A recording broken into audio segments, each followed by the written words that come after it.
ഇന്ന് നമുക്ക് നല്ല ടേസ്റ്റി ആയിട്ടും അതുപോലെ സിമ്പിളായിട്ട് റെഡിയാക്കി എടുക്കാൻ പറ്റിയിട്ടുള്ള ചിക്കൻ പിസ്സയുടെ റെസിപ്പി നോക്കാം. അപ്പോൾ നല്ല ഈസി ആയിട്ട് ഫ്രൈയിങ് പാനിൽ നമുക്കിതെങ്ങനെ റെഡിയാക്കി എടുക്കുന്നതെന്ന് നോക്കാം.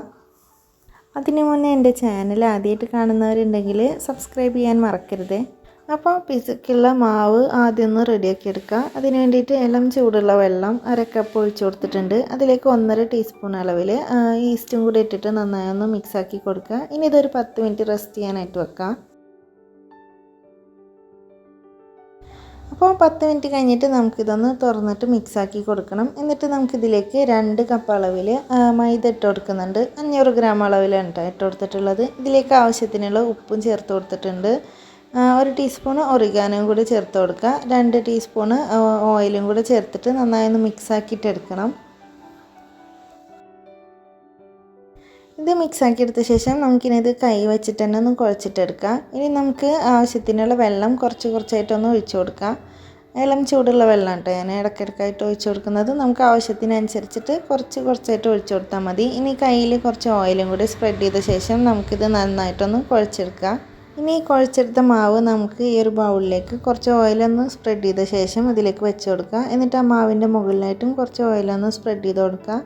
ഇനി നമുക്കിത് 2-3 മണിക്കൂറൊന്ന് റെസ്റ്റ് ചെയ്യാനായിട്ട് മാറ്റി വെക്കാം. അപ്പോൾ അതവിടെ മാറ്റി വെച്ചിട്ടുണ്ട്. ഇനി നമുക്ക് ഇതിലേക്കുള്ള പിസ്സ സോസ് റെഡിയാക്കാൻ വേണ്ടിയിട്ട് 2 സവാളയും 2 തക്കാളിയും 1 ടേബിൾ സ്പൂൺ അളവിലൊക്കെ വെളുത്തുള്ളിയും കൂടി എടുത്തിട്ടുണ്ട്. 1/2 കപ്പ് വെള്ളം കൂടി ഒഴിച്ചിട്ട് നമുക്കിതൊന്ന് നന്നായിട്ടൊന്ന് വേവിച്ചിട്ടെടുക്കാം. ഒരു മീഡിയം ഫ്ലെയിമിലിട്ടിട്ട് നമുക്കിതൊന്ന് വേവിച്ചിട്ടെടുക്കാം. അപ്പോൾ ഇതിവിടെ നന്നായിട്ടൊന്ന് വെന്ത് വന്നിട്ടുണ്ട്. ഇനി നമുക്കിതിൻ്റെ ചൂടൊക്കെ മാറാൻ വേണ്ടിയിട്ട് മാറ്റി വെക്കാം. ചൂട് മാറിയ ശേഷം നന്നായിട്ട് ഇതൊന്ന് ബ്ലെൻഡ് ചെയ്തിട്ടെടുക്കണം. അപ്പോൾ ഇതാ ഒരു മിക്സ് ഞാനിവിടെ നന്നായിട്ടൊന്ന് ബ്ലെൻഡ് ചെയ്തെടുത്തിട്ടുണ്ട്. ഇത് നമുക്കൊരു പാനിലേക്ക് ഒഴിച്ചു കൊടുക്കാം. ഇനി ഇതിലേക്ക് 1 ടീസ്പൂൺ അളവിൽ കാശ്മീരി മുളക് പൊടി, 1 ടീസ്പൂൺ തന്നെ ഒറിഗാനോ, 1/4 ടീസ്പൂൺ അളവിൽ ഉപ്പ് ചേർത്ത് കൊടുത്തിട്ടുണ്ട്. അതുപോലെ 2 ടേബിൾ സ്പൂൺ അളവിൽ കെച്ചപ്പും, ഒരു 3 ടേബിൾ സ്പൂൺ അളവിൽ ഓയിലും, പിന്നെ നമുക്ക് വേണ്ടത് 1 ടേബിൾ സ്പൂൺ അളവിൽ തേനും കൂടിയിട്ടാണ്. തേനിന് പകരം വേണമെങ്കിൽ പഞ്ചസാര വേണമെങ്കിലും യൂസ് ചെയ്യാം. ഈ ഒരു ടൈമിലാണ് കേട്ടോ നമ്മൾ ഫ്ലെയിം ഓൺ ആക്കേണ്ടതുള്ളൂ. എന്നിട്ട് നമുക്കിതൊന്ന് മിക്സാക്കി കൊടുക്കണം. പെട്ടെന്ന് തന്നെ മിക്സാക്കി എടുക്കുക.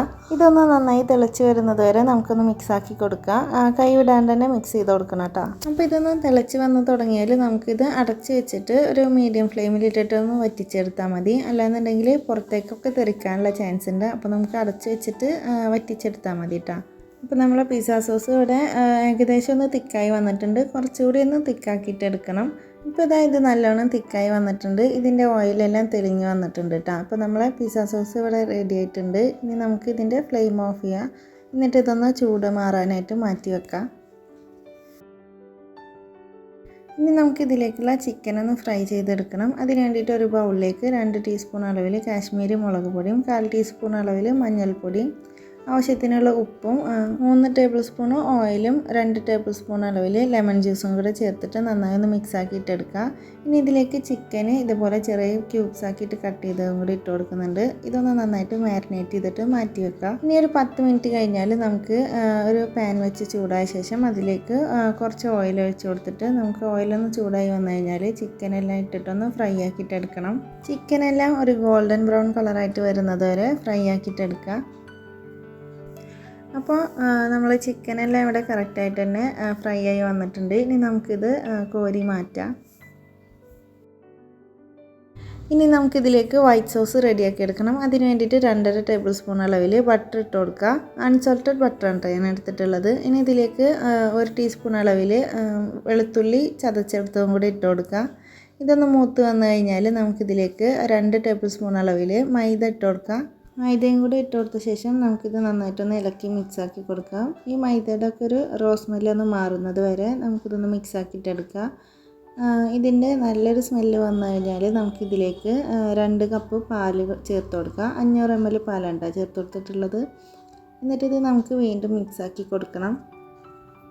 ഇനി നമുക്കിതിലേക്ക് ആവശ്യത്തിനുള്ള ഉപ്പ് ചേർത്ത് കൊടുക്കുക. 1/2 ടീസ്പൂൺ അളവിൽ ഉപ്പാണ് ഇട്ട് കൊടുത്തിട്ടുള്ളത്. 1 ടീസ്പൂൺ അളവിൽ ഒറിഗാനോ ഇട്ട് കൊടുത്തിട്ടുണ്ട്. 1 ടീസ്പൂൺ തന്നെ കുരുമുളക് പൊടിയും കൂടി ചേർത്ത് കൊടുത്തിട്ടുണ്ട്. ഇനി ഇത് നമുക്ക് കൈ വിടാണ്ട് തന്നെ ഇളക്കി കൊടുക്കുക. ഇത് പെട്ടെന്ന് തിക്കായി വരും കേട്ടോ. അപ്പോൾ ഇതാ നമ്മളെ വൈറ്റ് സോസ് ഇവിടെ ഏകദേശം റെഡി ആയിട്ടുണ്ട്. ഈ ഒരു തിക്നെസ്സിൽ നമുക്കിത് ഫ്ലെയിം ഓഫ് ചെയ്യാം കേട്ടോ. അപ്പോൾ നമ്മളെ വൈറ്റ് സോസ് ഇവിടെ റെഡി ആയിട്ടുണ്ട്. ഇനി ഇത് നമുക്ക് പിസയിൽ സ്പ്രെഡ് ചെയ്യണ ടൈമിൽ നമുക്കിതിൻ്റെ ചൂട് മാറിക്കഴിഞ്ഞാൽ കുറച്ചും കൂടി ഒന്ന് തിക്കായിട്ട് വരും. അപ്പോൾ നമ്മൾ ഈ ഒരു ടൈമിൽ തന്നെ ഇത് ഫ്ലെയിം ഓഫ് ചെയ്യാനായിട്ട് ശ്രദ്ധിക്കുക. അപ്പോൾ ഇതാ പിസയ്ക്ക് വേണ്ടിയിട്ടുള്ള എല്ലാ ഇൻഗ്രീഡിയൻസും ഇവിടെ സെറ്റാക്കി വെച്ചിട്ടുണ്ട്. ഞാനിവിടെ 2 പിസയ്ക്കുള്ള ഇൻഗ്രീഡിയൻസ് ആണ് കേട്ടോ സെറ്റാക്കി എടുത്തിട്ടുള്ളത്. അപ്പോൾ ഇനി നമ്മൾ നേരത്തെ കുഴച്ചിട്ട് മാറ്റി വെച്ച ആ ഒരു മാവ് ഒന്ന് റെഡിയാക്കിയിട്ടെടുക്കാം. അപ്പോൾ അതാ ഞാനിവിടെ 1.5 മണിക്കൂറൊക്കെ കഴിഞ്ഞപ്പോൾ തന്നെ ഇത് എടുത്തിട്ടുണ്ട് കേട്ടോ. ഇനി ഇത് നന്നായിട്ടൊന്ന് നല്ല രീതിയിലൊന്ന് കുഴച്ചിട്ട് ഒരു 5 മിനിറ്റ് നന്നായിട്ടൊന്ന് കുഴച്ചിട്ടെടുക്കുക. കുഴച്ചെടുത്ത ശേഷം ഞാനത് 2 ബോൾസാക്കിയിട്ട് മാറ്റിയെടുത്തിട്ടുണ്ട്. ഇനി ഇത് നമുക്ക് നമ്മൾ സെറ്റ് ചെയ്യാനുള്ള ഒരു ട്രേയിൽ കുറച്ച് ഓയിലൊന്ന് സ്പ്രെഡ് ചെയ്ത് കൊടുക്കുന്നുണ്ട്. ഓയിൽ സ്പ്രെഡ് ചെയ്ത് കൊടുത്ത ശേഷം നമുക്കിനി ഇതിലേക്ക് മാറ്റി വെച്ചിട്ടുള്ള ആ ഒരു മാവിൽ നിന്ന് ഒരു ബോൾ എടുത്തിട്ട് ഇതിലേക്ക് വെച്ച് കൊടുക്കുക. ഇനി നമുക്ക് കയ്യിൽ കുറച്ച് ഓയിലൊന്ന് ആക്കി കൊടുത്ത ശേഷം ഇതുപോലെ ഒന്ന് പ്രസ് ചെയ്തിട്ട് പരത്തിയിട്ടെടുക്കുക. ഇനി ഇതിൽ നമുക്ക് ഫോർക്ക് വെച്ചിട്ടൊന്ന് ഹോൾസ് ഇട്ട് കൊടുക്കുക. നമ്മൾ ബേക്ക് ചെയ്തെടുക്കുന്ന ടൈമിൽ നടുഭാഗം ഒന്ന് പൊന്തി വരാതിരിക്കാൻ വേണ്ടിയിട്ടാണ് കേട്ടോ ഇങ്ങനെ ചെയ്യുന്നത്. ഇനി നമുക്ക് ആദ്യത്തെ ലെയറായിട്ട് നമ്മൾ റെഡിയാക്കി എടുത്തിട്ടുള്ള പിസ്സ സോസ് ഒന്ന് സ്പ്രെഡ് ചെയ്ത് കൊടുക്കുന്നുണ്ട്. അത്യാവശ്യം നന്നായിട്ട് തന്നെ ഈ ഒരു സോസ് സ്പ്രെഡ് ചെയ്ത് കൊടുക്കുന്നുണ്ട്. ഇനി ഇതിൻ്റെ മുകളിലായിട്ട് നമ്മൾ നേരത്തെ റെഡിയാക്കി എടുത്തിട്ടുള്ള ഒരു വൈറ്റ് സോസും കൂടെ സ്പ്രെഡ് ചെയ്ത് കൊടുക്കുക.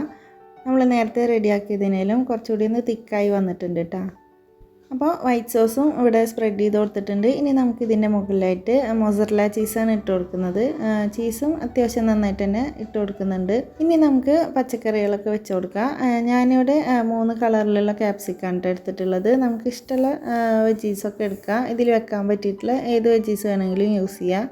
പിന്നെ കുറച്ച് സവാളയും കൂടി കട്ട് ചെയ്ത് സ്ലൈസ് ചെയ്തതും കൂടി ഇട്ട് കൊടുക്കുന്നുണ്ട്. പിന്നെ നമ്മൾ ഫ്രൈ ആക്കി എടുത്തിട്ടുള്ള ഒരു ചിക്കനും കൂടി ഇട്ട് കൊടുക്കുക. കുറച്ച് ഒലീവ്സും കൂടി ഇട്ട് കൊടുക്കുന്നുണ്ട്. ഇനി ഇതിൻ്റെ മുകളിലായിട്ട് കുറച്ച് മൊസറല്ല ചീസും കൂടി ഇട്ട് കൊടുക്കുക. ഈ ചിക്കൻ പീസുകളൊന്നും കവർ ചെയ്യാത്ത രീതിയിൽ വേണ്ട നമ്മളിത് ഇട്ട് കൊടുക്കാൻ വേണ്ടിയിട്ട്. അതിനുശേഷം നമുക്കൊരു കുറച്ച് ഒറിഗാനോയും കൂടി സ്പ്രെഡ് ചെയ്ത് കൊടുക്കുന്നുണ്ട്. അപ്പോൾ നമ്മളെ പിസ്സ ഇവിടെ ബേക്ക് ചെയ്യാനായിട്ട് സെറ്റായിട്ടുണ്ട്. അപ്പോൾ ഇതാ ഞാനിവിടെ ഒരു പിസ്സ കേക്കെല്ലാം ബേക്ക് ചെയ്തെടുക്കുന്നത് പോലെ കട്ടിയുള്ള ഒരു പാനിലേക്ക് പ്രീ ഹീറ്റ് ചെയ്തെടുത്തിട്ടുള്ള പാനിലേക്ക് ഇറക്കി വെച്ച് കൊടുക്കുന്നുണ്ട്. എന്നിട്ടൊരു മീഡിയം ഫ്ലെയിമിൽ വെച്ചിട്ട് ഒരു 10 തൊട്ട് 15 മിനിറ്റ് വരെ കേട്ടോ ബേക്ക് ചെയ്തെടുക്കുന്നത്. അപ്പോൾ ഇതാ 15 മിനിറ്റ് കഴിഞ്ഞപ്പോൾ കറക്റ്റായിട്ട് തന്നെ പിസ്സ ഇവിടെ ബേക്കായി വന്നിട്ടുണ്ട്. അപ്പോൾ ഇതാ ഫ്രൈയിങ് പാനിലുള്ളതും ഞാനിവിടെ സെറ്റാക്കി എടുത്തിട്ടുണ്ട്. ഫ്രൈയിങ് പാനിൽ ചെയ്യുമ്പോൾ നമ്മൾ അടിയിൽ വേറൊരു പാൻ വെച്ച ശേഷം വേണം ഈ ഒരു പാൻ അതിൻ്റെ മുകളിലായിട്ട് വെച്ചിട്ട് ഒന്ന് ബേക്ക് ചെയ്തിട്ട് എടുക്കാൻ വേണ്ടിയിട്ട്. അപ്പോൾ ഇതാ നമ്മൾ 2 പിസ്സയും ഇവിടെ റെഡിയായി വന്നിട്ടുണ്ട്. അപ്പോൾ വളരെ ഈസി ആയിട്ട് നമുക്ക് റെഡിയാക്കി എടുക്കാൻ പറ്റുന്ന ഒരു റെസിപ്പിയാണ് ഇത്. ഈ ഒരു പിസ്സ റെഡിയാക്കാൻ വേണ്ടിയിട്ട് നമ്മൾ ഉണ്ടാക്കിയെടുത്തിട്ടുള്ള ഒരു പിസ്സ സോസും അതുപോലെ വൈറ്റ് സോസും ഒക്കെ നമ്മൾ നേരത്തെ ഒരു തലേദിവസം തന്നെ റെഡിയാക്കി എടുത്തു കഴിഞ്ഞാൽ നമുക്ക് പെട്ടെന്ന് തന്നെ ഇത് സെറ്റാക്കി എടുക്കാൻ പറ്റും. അപ്പോൾ അതാ നമ്മളെ പിസ്സ അവിടെ നല്ല ടേസ്റ്റി ആയിട്ട് തന്നെ ബേക്കായി വന്നിട്ടുണ്ട്. വൈറ്റ് സോസ് എല്ലാം ചേർത്തുകൊണ്ട് തന്നെ ഒരു സ്പെഷ്യൽ ടേസ്റ്റാണ് കേട്ടോ ഈ ഒരു പിസ്സയ്ക്ക് ഉള്ളത്. അപ്പോൾ എല്ലാവരും ഈ ഒരു റെസിപ്പി മസ്റ്റായിട്ടൊന്ന് ട്രൈ ചെയ്ത് നോക്കണേ. ഈ ഒരു റെസിപ്പി ഇഷ്ടമായിട്ടുണ്ടെങ്കിൽ എല്ലാവരും ഒന്ന് ലൈക്ക് ചെയ്യാനും ഷെയർ ചെയ്യാനും കമൻറ്റ് ചെയ്യാനും മറക്കരുത്. അതുപോലെ സബ്സ്ക്രൈബ് ചെയ്യാതെ കാണുന്നവരുണ്ടെങ്കിൽ മറക്കാതെ ഒന്ന് സബ്സ്ക്രൈബ് ചെയ്യണേ. ഇനി ഇതുപോലെ നല്ലൊരു റെസിപ്പിയുമായിട്ട് അടുത്ത വീഡിയോയിൽ കാണാം. താങ്ക്